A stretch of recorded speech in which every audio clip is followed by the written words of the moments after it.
जीवन में कभी ना क्रोधित नहीं होना है हम लोगों को, कभी भी नहीं। कोई यदि हमें बुरा कहे तो भी नहीं, हमेशा प्रसन्न रहो, हैप्पी रहो, खुश रहो। क्या रो रो के कई लोग रोते हैं। अच्छा, रो के क्या फायदा? मैं आपको एक बात बोलता हूँ। एक बूढ़ी औरत थी, तो वो बूढ़ी औरत के हाथ पैर बहुत दर्द देती थी। अब वृद्ध है तो सारे वृद्ध की दर्द देती थी, तो सारे वृद्ध रोते थे कि हमारी कमर दर्द दे रही है, हाथ दर्द दे रही है। तो वो बूढ़ी अम्मा हमेशा हंसती रहती थी, हमेशा हंसती थी वो बूढ़ी औरत। तो एक दिन गांव वाले लोगों ने उससे पूछा कि माँ, आपको कभी दर्द नहीं देता, कहीं पर भी शरीर दर्द नहीं देता, आप हमेशा हंसती रहती हो, आप हमेशा हंसती हो? तो कहती है वो बूढ़ी माँ कि हमें दर्द तो देता है, लेकिन ये दर्द तो देना ही है, इसलिए हम दर्द दे तो रो के क्यों जिए, हंसी के जी लेते हैं। रो के क्या कर रहे हैं? अब रोएंगे तो कुछ फायदा तो रहेगा नहीं, इसलिए हंस के ही जी लो। इसलिए सच्चे मन से प्रभु का ध्यान भी करो, प्रसन्न रहो, कभी रो नहीं, कभी गुस्साओ नहीं, क्रोधित। कई लोग बड़ी बातों बातों में क्रोधित होते हैं, रोते हैं। कई लोग एकदम पॉजिटिव हंसते हैं। हाँ, ऐसा ही रहना है, पॉजिटिव पॉजिटिव रहो।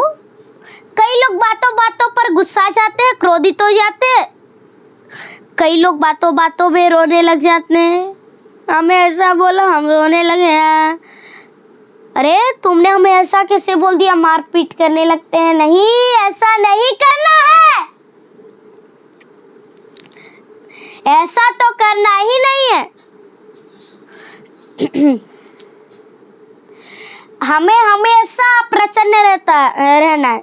कई लोग क्या करते हैं, दूसरों का गुस्सा दूसरों पर झाड़ते हैं, दूसरों का गुस्सा दूसरों पर, दूसरों का गुस्सा दूसरों पर, मतलब गुस्सा, अपना गुस्सा दूसरों पर, दूसरों पर, दूसरों पर, दूसरों पर ट्रांसफर गुस्सा होते रहता है, होते रहता है। जैसे एक बैंक का मालिक था, एक बड़े कंपनी का एक मालिक था। तो वो मालिक एक कुत्ते को रोज लड्डू खिलाया करता था, बिस्किट खिलाया करता था। एक दिन मालिक अपने कार से उतरा कंपनी के अंदर जाने के लिए। जैसे ही कार से उतरा अपनी गाड़ी से, वो उस कुत्ते ने, जिसको वो मालिक लड्डू खिलाया करता था, वो कुत्ते ने ही उसे काट लिया। देखो, उसे रोज लड्डू देता था, तब पर भी उस कुत्ते ने उस मालिक को काट लिया। देखो, तो मालिक ने कुत्ते को कुछ नहीं कहा, बल्कि कुत्ते का गुस्सा अपने कंपनी के मैनेजर के ऊपर झाड़ दिया। पूरा गुस्सा कि नहीं, तुम कैसा देखते हो, गार्ड लोग को बोलते नहीं हो, देखो ना कितने सारे कुत्ते, आज मुझे कुत्ते ने काट लिया, ऐसा किया वैसा किया, और डांटने लगे। फिर मालिक ने अपनी दवा सुई कराई, ठीक हुआ। अब मैनेजर का दिमाग एकदम खराब, अब मैनेजर का दिमाग एकदम खराब हो जाता है। अब मैनेजर बेचारा किसको डांटे, अब उससे छोटा तो कोई है नहीं, अब मालिक है, साहेब है। तो वो अपने घर गया। वो अपना गुस्सा मैनेजर अपनी पत्नी के ऊपर झाड़ता है। पत्नी अपना घर में हंस रही थी, पति से पूछने गई, सुनिए जी, आज ना घर में आज रात में क्या खाओगे?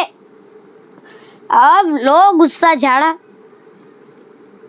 तुम्हें पता नहीं है क्या, तुम जो बनाती हो हम खा लेते, जाओ यहाँ से, मेरा दिमाग खराब कर दिया, और डांट दिया। अब पत्नी कह रही थी हम हंस रहे थे तब से, अभी मुझे गुस्सा दिला दिया। अब गुस्सा आया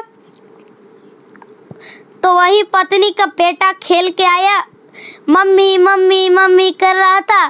अब मम्मी ने लगा दिया 2-4 झापड़, लो मम्मी लो मम्मी। अब बच्चा सोच रहा है हमें काहे मार रही हो, बेटा सोच रहा है। कई लोग ऐसा ही करते हैं, दूसरा का गुस्सा दूसरे पर ही झाड़ते हैं।